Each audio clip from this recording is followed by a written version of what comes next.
Professor Paramita Das, associated professor history, Chittaranjan college. अभी बोल के गए हैं जयंत चौधरी साहब का, मैंने बहुत नाम सुना है। ये कुछ किताबें भी उन्होंने लिखी हैं और अलग अलग जो फैकल्टी के प्रोफेसर्स जो यहाँ प्रेजेंट हैं, जो स्टूडेंट्स हैं, और मेरे थोड़ा जोर धीरे गर्म हो प्रोफेसर अजीत जी जो संचालन कर रहे हैं, राजेश जी जो बाहर से व्यवस्था में हैं। असल में मैं बहुत ज़्यादा नया कुछ नहीं कह पाऊँगा क्योंकि ये दो लोग, परमिता जी मैं वहाँ आया तो जो कुछ लिख के आया काट के चला गया कि ये हो गया तो वो चीज़ें मैं अब दोहराऊँगा नहीं। और जिस चीज़ की परमिता जी ने थोड़ा सा छोड़ दिया था, सुभाष चंद्र वाला पोर्शन थोड़ा ज़्यादा, वो चौधरी साहब ने बोल दिया, तो बीच में मैं सिर्फ भाषा हिंदी बोल रहा हूँ, नया कुछ बोल रहा है, नया कुछ है ही नहीं मेरे पास। मैं प्रिंसिपल मैडम को बहुत बहुत धन्यवाद देता हूँ इसलिए कि इन्होंने एज ए प्रशासक फैसला लेने में 3 दिन का समय लिया, नहीं करना है। और ये आपके सामने में ये जो कुछ भी है सब एकदम जल्दी में हम लोगों ने किया है। प्रिंसिपल मैडम को मैं पत्रिका की तरफ से भी धन्यवाद देता हूँ। और आज पत्रिका में हमने एक लंबा लेख छापा है और लाइव हम लोग कर रहे हैं। असल में जो चीज़ें बहुत बीज रूप में हैं, बीज रूप में ये है कि यहाँ बहुत सारे बच्चे बैठे हैं। क्या आप बता पाएंगे कि देशबंधु चित्रंजन दास जी की समाधि कहाँ है? मैं यहीं से शुरुआत करूँ। आज देशबंधु चित्रंजन दास के जीवन का कोई विशिष्ट दिन नहीं है, लेकिन हम उन्हें याद कर रहे हैं क्योंकि हमें बीच बीच में महापुरुषों को याद कर लेना चाहिए।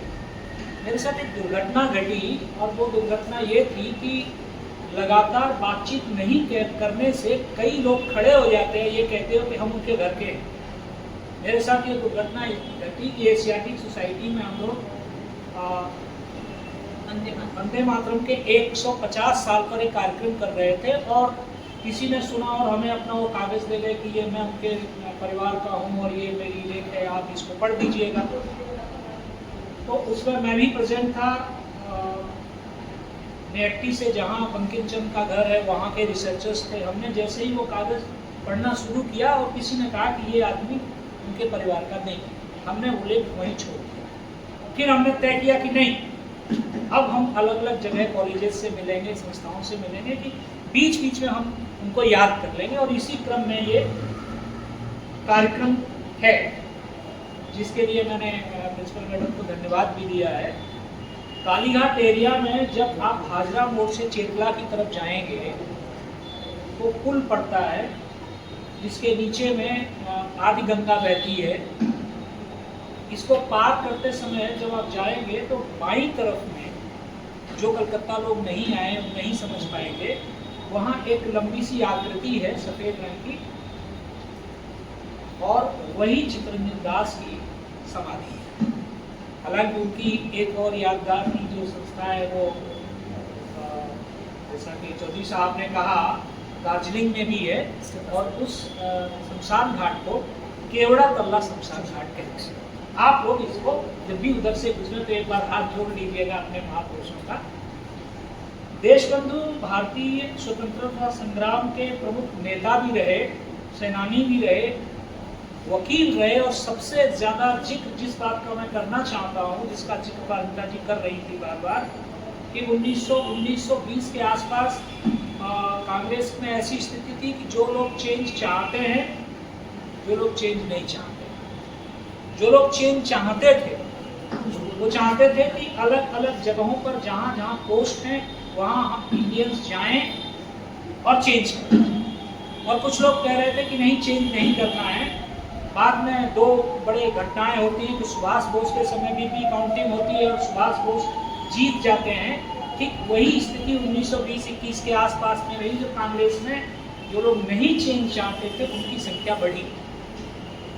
इसीलिए देशबंधु की जो प्रस्थान बिंदु है वो सिर्फ बंगाल का नहीं है, आप देखेंगे कि हमने जवाहरलाल नेहरू जी का बहुत नाम सुना है, अभी तक सुनते हैं। लोग दूसरे तरीके से बोलते हैं, लेकिन लोगों को ये कम मालूम है कि उनके पिताजी मोतीलाल नेहरू ने न त्याग कम किया है, न देश प्रेम कम किया। और आश्चर्य की बात है कि नेहरू गांधी जी के साथ चले गए और मोतीलाल नेहरू नहीं गए। मोतीलाल नेहरू ने देश बंधु चित्तरंजन के साथ मिल करके पार्टी बनाई, जिसका नाम था स्वराज पार्टी। और स्वराज पार्टी की सबसे बड़ी खासियत ये थी कि कविता जी ने बम्बई का नाम लिया, पश्चिम में भी उन्होंने कई सीटें जीती, बंगाल में सीटें जीती।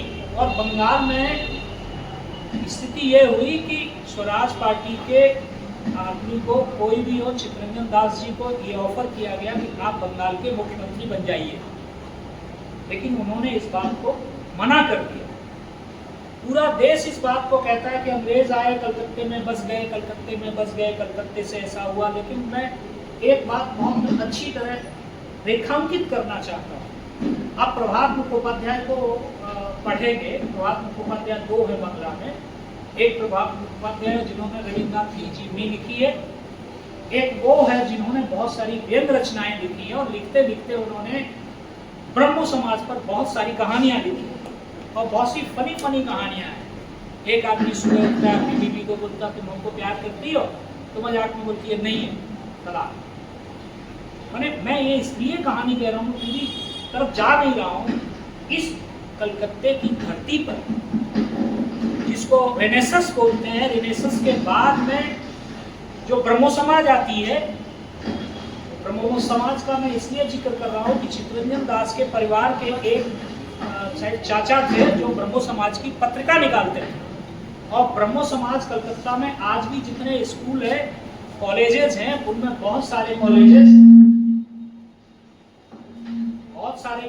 ब्रह्मो समाज से निकलते हैं। और ब्रह्म समाज से विचलन की जब बात आती है तो आप विवेकानंद को ले लीजिए। आस्था और ज्ञान के बीच का अगर कुछ टिकता है बंगाल में तो वो आस्था टिकती है। वो नरेंद्र किस तरीके से परमहंस के साथ चले जाते हैं, ये पूरा पीरियड है जिसमें एक जगह पर हम चित्तरंजन दास को देखते हैं जहां से वो शिफ्ट करते हैं, जहां से वो स्वराज पार्टी की तरफ जाते हैं। और आज की तारीख में यहीं कलकत्ते में हेदुआ के पास में बाकायदा एक चर्च जैसा है ब्रह्मो समाज का, जहाँ फादर खड़े होते हैं, वहाँ पंडित जी खड़े होते हैं, उसी तरह कुर्सियाँ लगी हुई हैं। ये बंगाल का, कलकत्ते के समाज का इतिहास है जो आपको जानना है। स्टूडेंट के तौर पर, रिसर्चर के तौर पर मैं सिर्फ ये कह रहा था कि चित्तरंजन दास जी ने भले ही चीफ मिनिस्टर की पोस्ट न ली हो, IAS वो भी पढ़ने गए और लंदन में उन्होंने अपने राजनीतिक जीवन की शुरुआत दादा भाई नेहरूजी के साथ शुरू की, जिसमें नेहरूजी लंदन के हाउस ऑफ कॉमन्स में सीट के लिए आंदोलन कर रहे थे और उनके साथ में देश बंधु चित्तरंजन दास थे। देश बंधु चित्तरंजन दास लौट के आए वहाँ बैरिस्ट्री करके। उस विषय में वो छोड़ देता हूँ। यहाँ आने के बाद में राजनीति में आए और बाकी चीज़ें इतनी सारी बोल दी गई हैं। मैं एक चीज़ बता रहा हूँ, इस शहर को, इस कलकत्ता महानगर को, इस कलकत्ता म्यूनिसिपैलिटी को हिंदुस्तान में सबसे पहले अंग्रेजों से मुक्त किया चित्तरंजन दास ने। वो कलकत्ता म्यूनिसिपल कॉर्पोरेशन के चेयरमैन थे और उनके साथ में जो एग्जीक्यूटिव ऑफिसर होता है, जो एग्जैक्टली ऑर्डर्स देता है, वो कौन थे चौधरी जी? सुभाष चंद्र बोस थे। तो सुभाष चंद्र बोस की जो राजनीतिक शिक्षा है, सुभाष चंद्र बोस की जो काम करने की शिक्षा है, सिर्फ कह दिया कि भाई उनके शिष्य थे, उनके पुत्र जैसे थे, मामला सिर्फ उतना नहीं है, मामला उससे कहीं ज्यादा है। इसके अलावा ढाका में बम, कलकत्ता में बम, मुजफ्फरपुर में बम, माने हर बात पर जो 1920 के पहले की तमाम घटनाएं हैं, जिसमें कहीं चिम्सफोर्ड को बम मार दिया जाता है, कहीं पर ढाका बम कांड है, इन सब के जो वकालत जो रिफॉर्मिस्ट कहते हैं, जो जिनको देश देश के लिए जो लोग लड़ रहे थे, उन पर जो मुकदमे चल रहे थे, उन पर लड़ने वाले जो वकील थे मुख्य, उनमें काटजू थे, मोतीलाल नेहरू थे, चित्तरंजन दास थे। और उस समय जब कलकत्ता 1911 में यहाँ से देश की राजधानी शिफ्ट हुई, लेकिन शिफ्ट होते होते 1936-37 हुआ है, तो जो कोर ग्रुप रहा, यहाँ पर तमाम जो देश प्रेमी लोग थे, उनके कोर्ट में मदद करने के लिए देश प्रेम के हिसाब से देश बंधु हमेशा खड़े रहे। और देश बंधु का एक पक्ष पर जो मैं उसको दोहरा रही हूँ, चित्तरंजन देश बंधु चित्तरंजन कॉलेज है, उसके बगल में जो प्रसूति भवन है वो उन्हीं का है। और कितने उन्होंने कहा कि वो शाही भिखारी हैं, लेकिन देश बंधु ने साउथ कलकत्ता जिसको कहेंगे कालीघाट के आसपास में, उनकी तमाम महल जैसे मकान थे जो इन्होंने देश को दिए। और एक परंपरा रही जो 1920 से क्या 1946, 47, 48 तक रही है। तमाम बंगाली सज्जनों ने अपने मकान के मकान दिए, और सबसे ज़्यादा तो जो बंगाल के पहले मुख्यमंत्री थे, उनके समय तमाम लोगों ने, क्योंकि दान की परंपरा भारतीय संस्कृति का एक हिस्सा है, और हिस्सा है तो हमने देखा है कि तमाम बंगालियों ने इतने दान दिए हैं कि तमाम संस्थाएं आज उसी पर खड़ी हैं। ISI ले ले, तो असहयोग आंदोलन तक मैं सीधे पहुंचता हूं, इसलिए पहुंचता हूं कि चंद्रशेखर आज़ाद, भगत सिंह, जिनका नाम आप सुनते हैं, आज हम उनका नाम सुनते हैं, उन्होंने बम चलाए, गोली चलाई। 1920-21 तक आते आते सारे देश के जितने गरम दल के लोग थे, सारे लोग गांधी के झंडे के नीचे आ गए, और एक बड़ा आंदोलन शुरू हुआ, असहयोग आंदोलन। और असहयोग आंदोलन में गोरखपुर में एक चौरी चौरा में एक घटना घटी कि पुलिस वालों ने कुछ आंदोलन करने वालों को मारा, भीड़ इकट्ठी हो गई, भीड़ ने थाने में आग लगा दी, और गांधी ने वो आंदोलन वापस ले लिया। और गांधी ने वापस आंदोलन ले तो लिया, लेकिन वो आंदोलन कभी वापस नहीं आया। तमाम इतिहास के पॉइंट हैं, आजाद उसमें से निकल गए, भगत सिंह निकल गए, देश बंधु निकल गए, जिन्होंने कहा कि नहीं, असहयोग आंदोलन आपने ले लिया है, आप असहयोग में रहिए, हम लोग अब अंग्रेजों के खिलाफ अपने तरीके से लड़ें। तो असहयोग, हम बहुत सहज चीज़ों को ले लेते हैं, चीज़ें पूरे हिंदुस्तान में सहज नहीं है।